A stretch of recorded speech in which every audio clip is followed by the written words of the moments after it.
እዮብ እባላለሁ ባንከር ነኝ። እማማ ኢትዮጵያ ውስጥ እንደ ምግብ ቤት በየቀኑ ከሚከፈቱ ባንኮች አንዱ ውስጥ ነው የምሰራው። ጧት ከእንቅልፌ እነሳና ሰላም ያሳደርከኝ ጌታ ሰላም ማውለኝ፣ ከነገረኛ ደንበኛ ሰውረኝ፣ አዳዲስ ቡክ የሚያስከፍቱ ነፍሳትን አብዛልኝ። በየጸሎት ካደረስኩ በኋላ ፊቴን ታጥቤ ጥርሴን ቦርሽና ምሳቃዬን ቋጥሬ አንገቴን በከረቫት አንቄ እንደ አራጣ በዳሪ ከእጄ የማጠፋውን ጥቁር የእጅ ቦርሳ ይዤ ባስ እንዳያመልጠኝ የተጣደፍኩ ከቤት ወጣለሁ።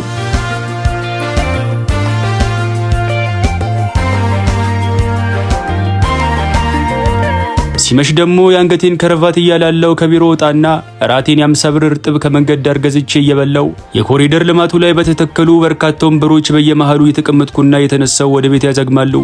2 ዓመት በእንደዚህ አይነት ሁኔታ አሳለፉ።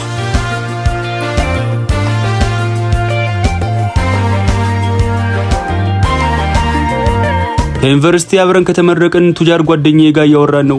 እዮብ ግን የሰው ብር ከመቁጠር ወጥተህ መች ነው የራስን ብር መቁጠር የምትጀምረው? ብሩ ይኑረኝ እንጂ እኔ ለመቁጠር እምቢ ብዬ ነው እኮ። ብሩ እንዲኖር እኮ ጨክነ ከቅጥር ስራ መውጣትና ትንሽም ብትሆን የራስን ቢዝነስ መጀመር አለብን። ያኔ ከዩኒቨርሲቲ እንደወጣን እንጀምር ያልኩን ስራ አብረ ከኔ ጋር ጀመረ ቢሆን ኖሮ ይሄኔ አንተም እንደኔ ሚሊዮነር ነበርክ አለኝ። ይቅርታ የኔ ወንድም፣ እኔ ህገ ወጥ ስራ ውስጥ መነካካት አልፈልግም፣ ተወኝ። ሳቃለና አንተ ጥሩ ትጫወታለህ እባክህ። አብዛኛው ከተማ ውስጥ ያለው ሀብታም እኮ ህጋዊ ህገ ወጥ ነው። በትክክለኛ መንገድ ሰርቶ ያለፈለት 5% እንኳን አይሞላም። ምናልባት ከነዛ 5%ቶች ውስጥ ሆኖ ይሆናል፣ ማን ያውቃል? ይኸውልህ ወዳጄ፣ ወይ ካለው ተወለድ፣ ወይ ካለው ተጠጋ፣ ወይ ደግሞ ምንም ነገር ደፍሮ ለመስራትና ሀብታም ለመሆን የተዘጋጀ ደፋር ልብ ይኑርህ ነው ጨዋታው። አንተ ወይ ካለው አልተወለድክ፣ ወይ ካለው አልተጠጋ፣ ወይ ደግሞ ነገሮችን የሚጋፈጥ ደፋር ልብ የለ። ዝም ብሎ የሀብታም ብር የቆጠሩ መኖር ተመችቷል መሰለኝ።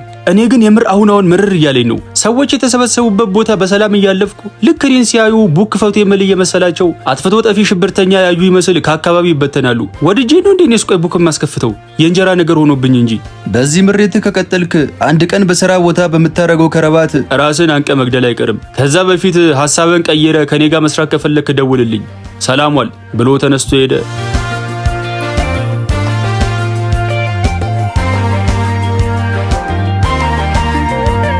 ባንክ አብረን ከሚሰራ ባልደረቤ ጋር የሆነ እሑድ ቀን አብረን ቁጭ ብለናል። ሰማያቺ ባለፈው መገናኛ ጋር ቡክ ያስከፈትኳትን ቆንጅዬ ልጅ ዛሬ ላገኛት እኮ ነው። በቀን ውስጥ እኮ በጣም ብዙ ቆንጅዬ ሴቶችን ቡክስ እናስከፍት ነው የምንውለው። የትኛዋ ናት? ያቺ ናታ። እንደውም ስትስቅ በጣም ታምራለች አልኩ። እንደውም ስትስቅ ጥርሷ ነጭ ከመሆኑ የተነሳ ሀጫ በረዶ ይመስላል ያልከኝ አስታወስኳት። ኧረ እኔ እንደዛ ላልኩም። አታጋን ነው ወይስ ድሮ የምትሰራው ቲያትር አገርሽቶብህ ገጸ ባህሪ ውስጥ ገብተህ ነው? ይልቅ እሱን ተወውናውን እንዴት እሺ እንዳለች ንገረኝ። ለነገሩ አንተ ብር ነው እንጂ የሌለ ምላስማ እኮ አለ። በዚህም በዛም በለ አሳመንካት አይደል? በአካውን ገና እሷ ጋር ለመሄድ የታክሲ ግፊውን ሳስብ ምርር እያለኝ ነው። ላብላብ እንዳልል ብብቴ ላይ አራሎ የሚጨርሸኝ ነው ከቤት የወጣሁት። ምን ዋጋ አለው? አሁን ሄጄ ሀገር ውስጥ ስታጎር በግበግ መሽተቴ አይቀርም። እና ታዲያ በያንጎ አትሄድም እንዴ? አንተ ደግሞ ትቀልዳለህ አይደል? ለያንጎ የምከፍለው ብር ኬት አባት ያመጣለሁ? ውድ መስሎ ነው አይደል? በጣም ርካሽ እኮ ነው። በያንጎ ስትጠቀም ደግሞ ከሌሎች ሜትር ታክሲዎች በተሻለ 30% ቅናሽ አግኝተ ምቾት ተጠብቆ ነው የምትሄደው። ስልኩን ከኪሱ ውስጥ አውጥቶ ያሳየኝ። ደግሞ አፕሊኬሽኑን አውረደ ያንጎ አዲስ 30 የሚለውን ፕሮሞ ኮድ ስታስገባ የመጀመሪያ ጉዞ ላይ 30% ቅናሽ ታገኛለህ። የምርህን ነው? እና በያንጎ ወደ ቀጠርካት ልጅ ጎ አለኝና ተሳሳቅን።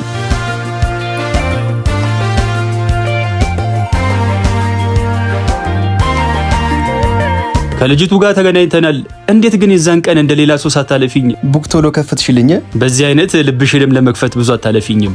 ያው ከሁኔታ ስረዳ እንደማትለቀኝ ስለገባኝ ነው ከምጨቃጨቀው የከፈትኩልህ። እስካሁን የከፈትኩት ቡክ ቢቆጠር ከ20 ይበልጣል።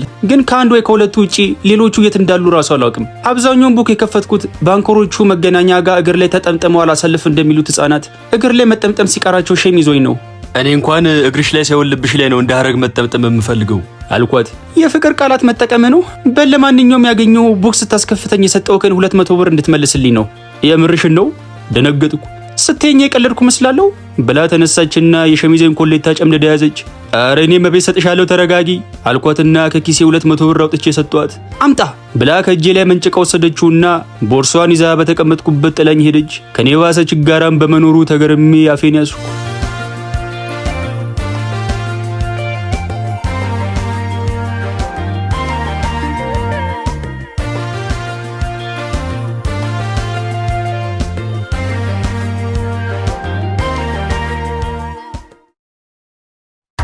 ሁሌ ቡና መጠጣበት ምግብ ቤት ውስጥ ቁጭ ብያለሁ። ከዚህ በፊት አይቼው ማላውቀው አንደኑን በጨርቅ ካልሲና በጫማ ማሰሪያ ክር የሸፈነ መለስተኛ ጎልያድ የሚያክል ሰው እግሩን እንደ እርጉዝ ሴት ከፍቶ ፊት ለፊት ቁጭ ብሏል። ያዘዘው ምግብ ሳፋ በሚያህል ትሪ መጣለትና ጠረጴዛ ላይ ቁጭ አለ። ግንባሩን ቋጠር አድርጎ ትዕዛዝ በሚመስል መልኩ እንብላ አለኝ። ፈገግ ለማለት እየጣርኩ ብላ ቅርብ ሰዓትን የበለውትን ያመሰግናለሁ። እጁን ጨብጦ እንደ ፍርድ ቤት መዶሻ አንድ ጊዜ ጠረጴዛውን ግም አረገውና እኔ ሰሜን የምኖር ግለሰብ ነኝ። ለብቻዬ አንድ ትሪ እንጀራ አይደለም አንድ ፍሬ ምስር እንኳን አይዋጥልኝም።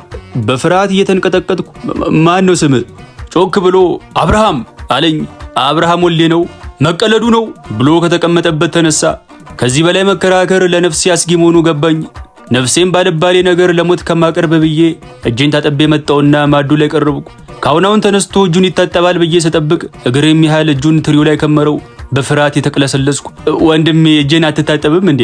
ግንባሩን ቋጠር አድርጎ እንጀራውን የጠቀለለ ከበላው በኋላ አታጠባለሁ የት ሄድብኛል እንካ ብሎ የጠቀለለውን እንጀራ በግድ አጎረሰኝ። ወደ ላይ የተናነቀኝ እንደምንም ዋጥኩት። ላይ በላይ ያጎረሰኝ ምግቡ እንደምንም አለቀ።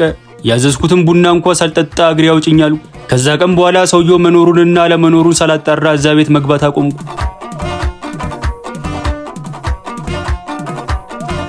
የሆነ ቀን አለመኖሩን ካረጋገጥኩ በኋላ ሀገር ሰላም ብዬ ቡናዬን አዝዤ ቁጭ ብያለሁ። ያዘዝኩ ቡና መጥቶ ገና ፉት ያልኩትን ቡና ሳልውጠው በጣራ በኩል ይሁን ቤት እንደገባ ሳላውቅ ያን ሳፋ የሚያህል ትሪ ይዞ ከወጥ ቤት ብቅ አለ። አፌ ውስጥ ያለ ቡና ሲመረኝ ተሰማኝ። እንዴ አጅሬ መጣህ እንዴ? ሰሞኑን የጠፍተህ ነው? መልስ ሳልሰጠው ዝም አልኩ። ትሪውን ይዞ እንደለመደው እግሩን በልቅጦ ቁጭ አለና በል እንብላ አለኝ። ተፋኝ። በ40 ቀን እድሌ ክፉኛ አዘንኩ። አይኔን ቀስ አርጌ ወደ ጣቱ ሰደርኩ። በክቷል። ጥፍር ውስጥ ያለው አፈር ቢወጣ 1 4 በ4 የሆነ ቤት ጥንቅቅ አድርጎ ይመርጋል። እየጠበቅኩ እኮ ነው እንብላ ብሎ ጮኸ። ምርር ብሎኝ እምባ በተናነቀው ድምፅ ብለ የተባረከ ይሁን አልሁት። እጁን አስፍቶ 3 ጊዜ ምግቡ ላይ ካማተበ በኋላ ቀና ብሎ እያየኝ ተባርኳል በልብላ